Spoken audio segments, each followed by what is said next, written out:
Denny Hulme, better known in his day as the Bear, and rightfully so, because that's basically his image. That's basically the way he came across. A lovely guy, a driver engineer in the true Jack Brabham, Bruce McLaren sense of the word, but also, like Bruce and Jack, a phenomenally quick racing driver in his own right, very competitive, very able to take risks at the right moment, the owner of fabulous car control and resultant power slides, but also a leader of men.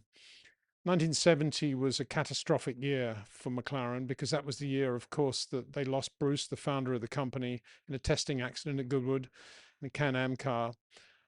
But also forgotten probably by most is that prior to that accident, about 3 weeks before, Denny Hulme suffered a major setback at Indianapolis when testing the McLaren Indy car at about 180 miles an hour. A fuel filler cap came off the car. The fuel filler cap came off the car. And methanol just sprayed all over the car and the engine. Methanol, incredibly dangerous because it was invisible, but you could feel the heat and the burns in the same way you could in any normal fire. Denny incredibly brought the car down to about 70, 80 miles an hour and then jumped out, released the seatbelts and jumped out. No real injuries from the tumbles he did on the infield grass, but very, very bad burns, mainly to his hands, which many thought would put him out of racing at least for the rest of the year. But then shortly afterwards came Bruce's accident. Denny then felt an obligation to lead the team, to take the team forward, as fledgling and as small as it still was at that point, and returned long before he should have at the French Grand Prix at Clermont, one of the most difficult circuits in which you could make any sort of comeback with burns on your hands, bearing in mind this was the era of H-pattern manual gear shifts and obviously left foot clutch as well.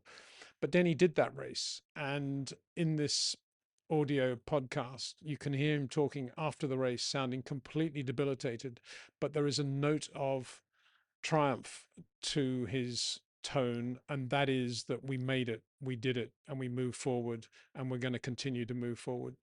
It's amazing to think now, looking back, that 1970 Denny went on to win the Can-Am Championship for McLaren and to keep McLaren on the path to success. And in many ways, the McLaren team we know and love today, with Lando Norris, with Oscar Piastri, with Zak Brown, of course, has its roots in Bruce, but it also has its roots in Denny and what he did in 1970 after those double catastrophes.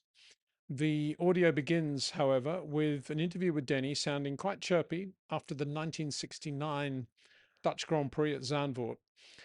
He's just had a big battle with Chris Amon in the Ferrari. He's lost the battle because his engine went off towards the end of the race, but you can tell that this Kiwi, the Bear, really enjoyed his battle with the other Kiwi, Chris Amon. It looked pretty interesting in the mirror, though I never really got actually involved right until the very end when Chris got by me. But the only place that I could really hold Chris off was down the straight. This is the only place on this circuit where you could actually pass safely anyway. And I had the edge on him until about 3 laps before he got by, and then the engine sounded a bit rattly and reminiscent of what happened at Silverstone, and the oil pressure started to fade away. So I kept going, but I think it just probably lost a few horsepower, and that was enough for Chris to sort of level peg with me down the straight and outbrake me at the end. It's not the first time Chris and I have had a battle here at Zandvoort. About 3 years ago we had a similar one as well. I won that one. We then go into this 1970 French Grand Prix when Denny, long before he should have, got back into the Formula One car and proved to the world that McLaren were not going to go away despite all the recent tragedies. Denny talks about the strain on his left hand, having to hold the wheel while he changes gear with the right, and then just says, as a Kiwi would, well, I think my hands will be all right when they dry out again.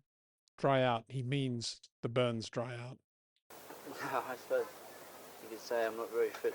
I think that's a lot to do with it, but I have no strength at all in my left hand, and it makes things very difficult. You've got to steady the steering wheel when you're shifting gear with the right hand, and it puts a lot of strain on the left one.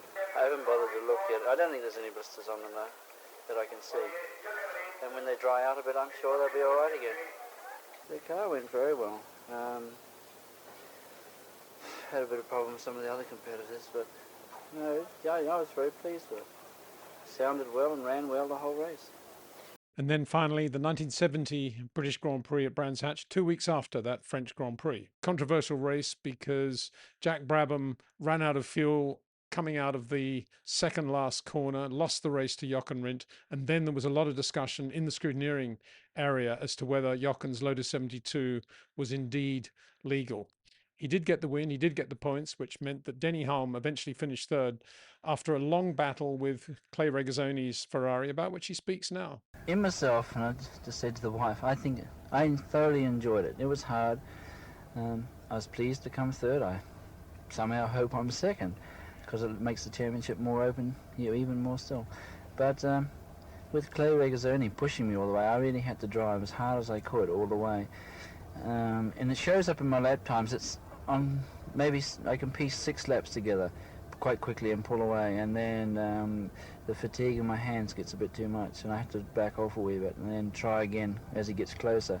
And so we seesawed backwards and forwards during the race like this, and at the end, I was completely worn out. He made the classical and very enthusiastical mistake at Druids in that he tried to pass me on the inside and tried to outbrake me. I was braking fairly late, and I could see him catching me under brakes every time. And this one time he dived in the inside and just carried straight on. I thought, well, he's going to run into the bank. But he gathered it all up, and in the meantime went round behind him, and that was it. I was pretty pleased for that mistake that he did make.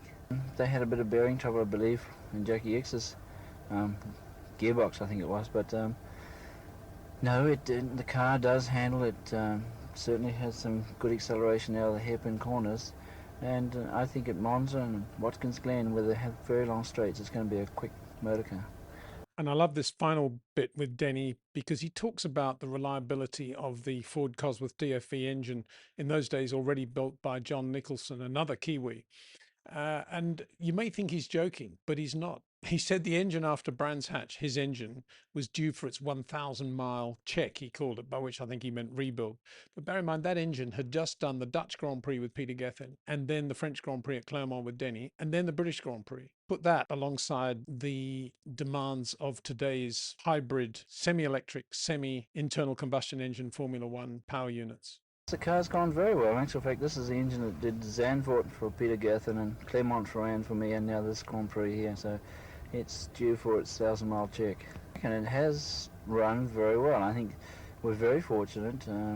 We haven't got any more engines, and this one certainly seems to be very good, and I'm very pleased with the way it's run. But of course, it is due for an overhaul. You can't run these things indefinitely, and I'd like it done, and I'd like it back before the German Grand Prix, but I don't think that's possible.